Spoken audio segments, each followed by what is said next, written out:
think that Paul's thorn was people constantly denouncing him as a fraud. Jews, pagans, and Christians. This was continuous throughout his entire life. I do not believe Paul when he says that he was a Pharisee.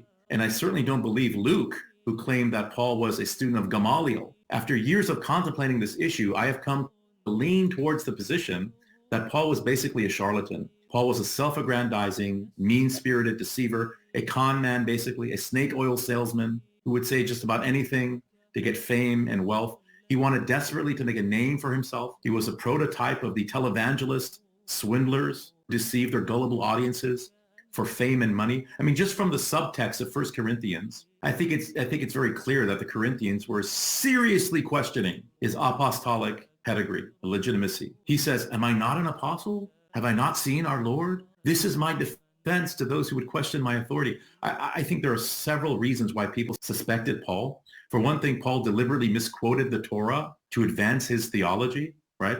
In 1 Corinthians, he quoted Deuteronomy 25:4 accurately, but then makes this very bizarre midrash.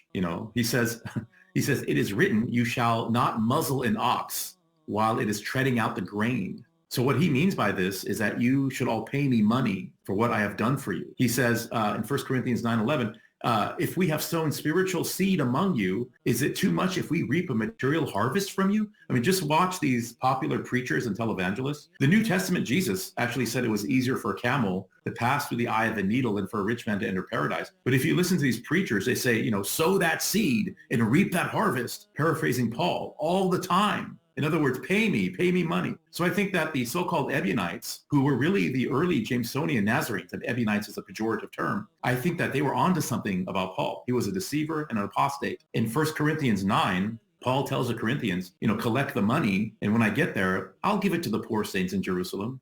Okay. In Romans 3, Paul refers to my lie, as he puts it, my lie. Now, there are different ways that Christian apologists try to explain what Paul may have meant here. Everything from Paul was speaking hypothetically to Paul was quoting an imaginary